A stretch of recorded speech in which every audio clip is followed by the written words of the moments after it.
Começa agora. Diário Econômico PicPay. Uma análise das principais informações que impactam os mercados, A economia global e do Brasil. Apresentação Marco Caruso. Olá pessoal, bom dia, tudo bem? Hoje é segunda, 19 de fevereiro e este é o seu bom e velho Diário Econômico, que volta aí a te contar que dia é hoje, para quem não sabe. A agenda dessa semana não é tão agitada, mas vai seguir alimentando essa obsessão do mercado em tentar adivinhar se os juros nos Estados Unidos caem uns meses para lá ou uns meses para cá.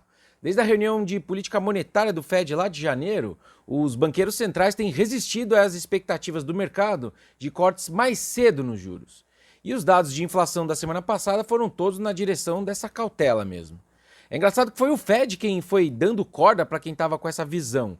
Eu comentei com vocês, que os algoritmos que tentam ler o tom das falas dessa turma indicavam justamente essa aliviada no viés deles.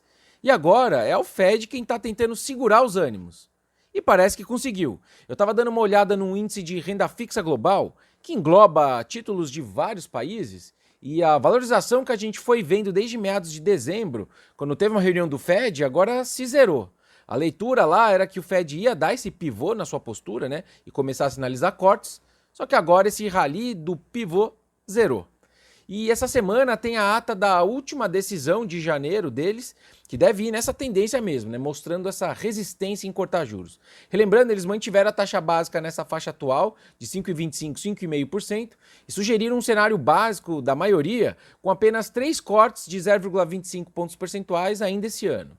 Antes daquela reunião, o mercado vinha precificando até 5 cortes em 2024, apostando numa flexibilização monetária já na primeira metade do ano. Essa reunião, 2 relatórios de inflação mais altos e um mercado de trabalho que também veio mais quente que o esperado, reaproximaram a torcida do mercado com as expectativas do Fed. Meus 5 centavos de contribuição, então, nessa fixação sobre o timing do primeiro corte do Fed. A gente vinha de um segundo semestre do ano passado muito bom de desinflação e agora isso deu uma pausa. No mínimo, a gente tem que tentar entender o que é ruído e o que é sinal antes de ter uma opinião convicta sobre inflação. Porque se a gente pegar esse mesmo começo de ano, só que lá em 2023, a inflação americana também deu um susto e depois teve a melhora que teve. Lá, assim como cá, o que a gente viu foram os preços que são reajustados com menos frequência no ano, tendo reajustes justamente no começo do ano.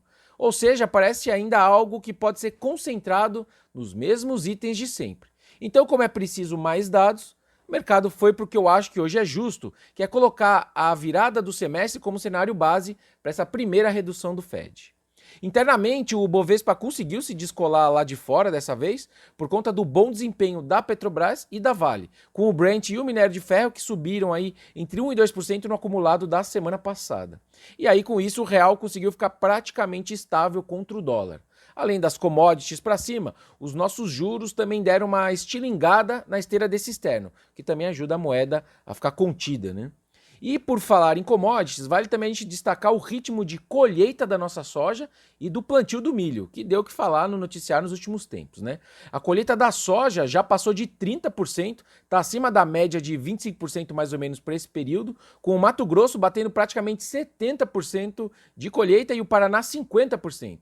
E como as condições deram uma aliviada, a turma do milho também pisou no acelerador. O plantio da safrinha disparou para quase 50%, com o Mato Grosso indo para 70% e prestes a superar os 80% dentro dessa janela ideal. As duas tendências aí conversam com aquele viés baixista para o preço do milho e da soja, apesar de todo aquele frenesi que os efeitos do El Niño causaram no noticiário e no cenário de muita gente. A gente ainda tem que entender a produtividade, mas a área não vai ser o bicho-papão. Vamos ver se também não é o caso da gente rever a queda do PIB agro estimada para esse ano, talvez uma queda menor do que a gente tinha. Para terminar, a gente também deve começar a ver uma melhora na arrecadação federal brasileira nesse primeiro tri, já agora em janeiro, dado que deve sair esses dias. As expectativas são de uma alta real de 4% da arrecadação em janeiro contra o ano passado, sendo 6% só com impostos. É o ministro Haddad conseguindo tributar mais. Em compensação, a expectativa é de que o superávit das contas nesse janeiro seja menor do que o janeiro de 2023, dada a força das despesas que teriam subido quase 7%. Bom dia, bons negócios e sorte sempre. Você ouviu Diário Econômico PicPay. Uma análise das principais informações que impactam os mercados, a economia global e do Brasil. de segunda a sexta, às 6 da manhã, no Spotify e YouTube.